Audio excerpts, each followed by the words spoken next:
हाँ, ये रिंग अच्छी है, बीवी को पसंद भी आ जाएगी। अरे यस सर, आपकी चॉइस बहुत अच्छी है और ये डिजाइन भी नया है। डिजाइन नया है वो तो ठीक है, लेकिन सोने की प्योरिटी का प्रूफ कहाँ मिलेगा? बनिए एक जागरूक ग्राहक। आज ही डाउनलोड कीजिए BIS केयर ऐप। सोना खरीदने से पहले BIS केयर ऐप पर HUID कोड अवश्य वेरीफाई करें। नमस्कार, ये आकाशवाणी चंडीगढ़ है। अब आप रतिका से प्रादेशिक समाचार सुनिए। पहले इस बुलेटिन के मुख्य समाचार। नई दिल्ली में होने वाले G20 शिखर सम्मेलन की तैयारियां मुकम्मल। दुनिया के कई नेताओं का राष्ट्रीय राजधानी में पहुंचना शुरू हुआ। केंद्र सरकार ने मसूर के अनिवार्य भंडारण की जानकारी उपलब्ध कराने के लिए एडवाइजरी जारी की। हरियाणा के मुख्यमंत्री मनोहर लाल ने कहा है कि शहरी क्षेत्र में शामिल हुए गांवों के खेतों के रास्तों को पक्का करने के लिए राज्य स्तरीय योजना बनाई जाएगी। मुख्यमंत्री मनोहर लाल ने कहा है कि हिसार रेलवे स्टेशन का नाम चौधरी भजन लाल के नाम पर रखने के लिए रेलवे मंत्रालय को पत्र लिखा जाएगा। और हरियाणा सहित देश भर में आज श्री कृष्ण जन्माष्टमी का पर्व पूरी श्रद्धा एवं उत्साह से मनाया जा रहा है। अब समाचार विस्तार से। नई दिल्ली में परसों शनिवार को होने वाले G20 शिखर सम्मेलन को लेकर तैयारियां मुकम्मल कर ली गई हैं। दुनिया के कई नेताओं ने राष्ट्रीय राजधानी में पहुंचना शुरू कर दिया है, जो आर्थिक एवं विकास से जुड़े कई मुद्दों पर चर्चा करेंगे। अमेरिका के राष्ट्रपति जो बाइडेन भी कल नई दिल्ली पहुंच रहे हैं। सम्मेलन में विश्व की प्रमुख अर्थव्यवस्थाओं के जुड़ने पर खाद्य एवं ऊर्जा सुरक्षा से लेकर स्वच्छ ऊर्जा, जलवायु परिवर्तन और बहुपक्षीय विकास बैंकों की क्षमता को मजबूत करने सहित कई मुद्दों पर विस्तार से चर्चा की जाएगी। केंद्र सरकार ने तत्काल प्रभाव से मसूर के अनिवार्य भंडारण की जानकारी उपलब्ध कराने के लिए एडवाइजरी जारी की है। इसके अनुसार सभी हितधारकों को प्रत्येक शुक्रवार को उपभोक्ता कार्य विभाग के भंडार सूचना पोर्टल पर अपने मसूर दाल भंडारण की सूचना उपलब्ध करानी होगी। उपभोक्ता मामले, खाद्य एवं सार्वजनिक वितरण मंत्रालय ने कहा है कि यदि किसी के पास मसूर का कोई भी अघोषित भंडार पाया जाता है तो इसे जमाखोरी माना जाएगा और उस पर उचित कार्रवाई की जाएगी। उपभोक्ता कार्य विभाग के सचिव रोहित कुमार सिंह ने कहा कि ऐसे समय में जब कनाडा से मसूर का आयात और अफ्रीकी देशों से तुअर दाल का आयात बढ़ रहा है तो कुछ व्यापारी बाजार में हेरफेर करने का प्रयास कर रहे हैं।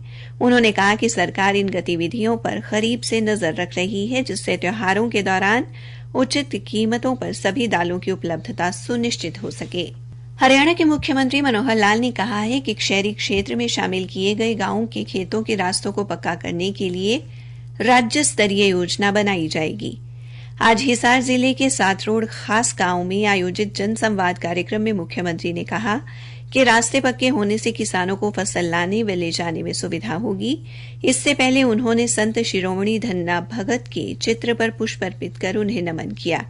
इस मौके पर मुख्यमंत्री ने दिव्यांगजनों को ट्राईसाइकिल भेंट की और स्वयं सहायता समूह की महिलाओं द्वारा बनाए गए उत्पादों की प्रदर्शनी का अवलोकन भी किया। उन्होंने कहा कि गांव के खेतों के रास्तों को पक्का करने के लिए पहले से खेत खलिहान योजना बनाई गई है। अब शहरी क्षेत्रों में शामिल गांवों के लिए नई योजना बनाई जाएगी।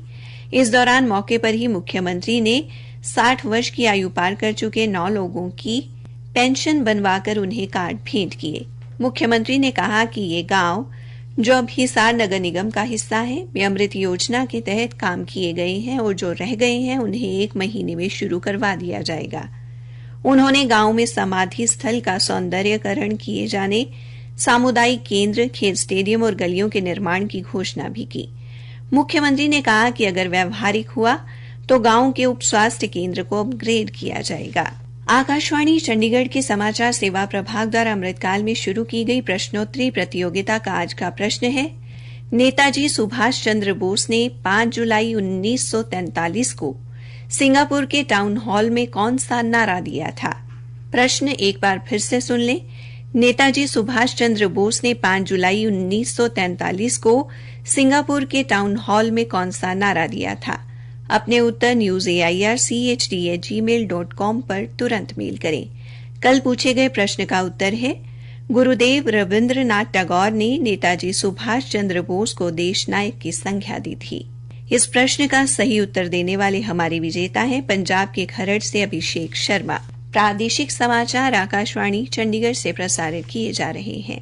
हरियाणा के मुख्यमंत्री मनोहर लाल गुरु जम्भेश्वर महाराज के 572वें अवतरण दिवस पर हिसार के गुरु जम्भेश्वर मंदिर में आयोजित समारोह में मुख्य अतिथि के तौर पर शामिल हुए।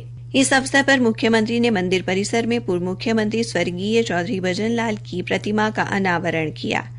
मुख्यमंत्री ने अपने संबोधन में कहा कि प्रकृति भगवान का रूप है, इसके लिए संरक्षण करना हमारी जिम्मेदारी है।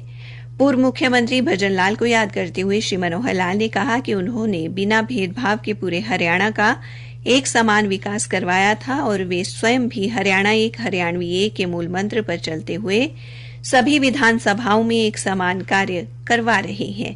मुख्यमंत्री ने मटका चौक हिसार का नाम चौधरी भजन लाल के नाम पर करने, प्रदेश में किसी संस्था का नाम भी चौधरी भजन लाल के नाम पर रखने का आश्वासन दिया और कहा कि इसके अलावा रेलवे स्टेशन का नाम चौधरी भजन लाल के नाम पर रखने के लिए रेलवे मंत्रालय को पत्र लिखा जाएगा।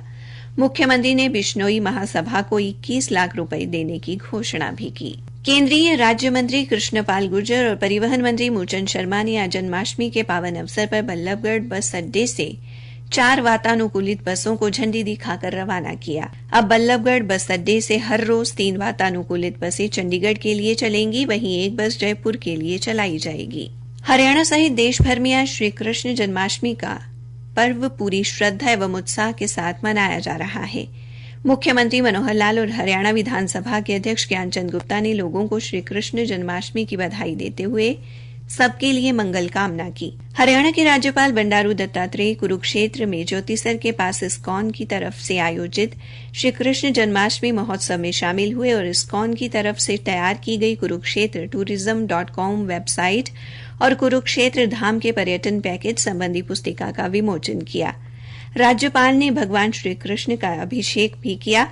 प्रदेशवासियों को जन्माष्टमी की शुभकामनाएं देते हुए श्री दत्तात्रेय ने कहा कि श्री कृष्ण ने कुरुक्षेत्र की धरा पर ही अर्जुन का मोह तोड़ने के लिए गीता का उपदेश दिया था। फरीदाबाद के सिद्धपीठ हनुमान मंदिर और बांके बिहारी मंदिर में भी आज जन्माष्टमी मनाई जा रही है। पानीपत, पलवल और अंबाला छावनी से भी श्री कृष्ण जन्माष्टमी मनाए जाने के समाचार मिले हैं। मंदिरों को फूलों से सजाया गया है और भक्तजन भगवान श्री कृष्ण के चरणों में नतमस्तक होकर उनके जीवन से जुड़ी झांकियों को निहार रहे हैं। केंद्रीय राज्य मंत्री कृष्णपाल गुर्जर ने आज पलवल में महाराणा प्रताप भवन से नशा मुक्त हरियाणा का संदेश लेकर जा रही साइक्लोथॉन को नूह के लिए रवाना किया। इस अवसर पर होडल से विधायक जगदीश नायर, पलवल से विधायक दीपक मंगला और हथीन से विधायक प्रवीण डागर एवं प्रशासनिक अधिकारी भी मौजूद रहे। केंद्रीय राज्य मंत्री ने अपने संबोधन में कहा कि राज्य के नशा मुक्त होने से युवा पीढ़ी का भविष्य सुरक्षित होगा। उन्होंने कहा कि सरकार का उद्देश्य युवा पीढ़ी को देश, प्रदेश और समाज के लिए संबल बनाना है। श्री गुर्जर ने कहा कि जनमानस को नशे से दूर रहने का संकल्प लेना चाहिए ताकि प्रदेश नशा मुक्ति की ओर अग्रसर हो। हरियाणा सरकार की आईटी प्रिज्म समिति ने आज data centre, local area network और Haryana state wide area network परियोजनाओं के नवीनीकरण हेतु बजट में संशोधन को मंजूरी दी है। मुख्य सचिव संजीव कौशल ने बताया कि समिति की बैठक में राज्य डेटा सेंटर परियोजना के लिए लगभग 268 करोड़ 41 लाख रुपए, लोकल एरिया नेटवर्क के लिए 60 करोड़ 67 लाख रुपए और Haryana state wide area network के लिए 44 करोड़ 60 लाख रुपए का संशोधन बजट मंजूर किया गया है। श्री कौशल ने बताया कि नवीनीकरण का ये कार्य अगले वर्ष मई तक पूरा करने की समय सीमा तय करते हुए अधिकारियों को काम करने के निर्देश दिए गए हैं। उन्होंने कहा कि राज्य डेटा सेंटर परियोजना के अंतर्गत काम करने वाली वेबसाइट्स पर किसी भी प्रकार के साइबर हमले से सुरक्षा के लिए अलग से इंतजाम किया जाएगा। इसी के साथ ये समाचार बुलेटिन समाप्त हुआ।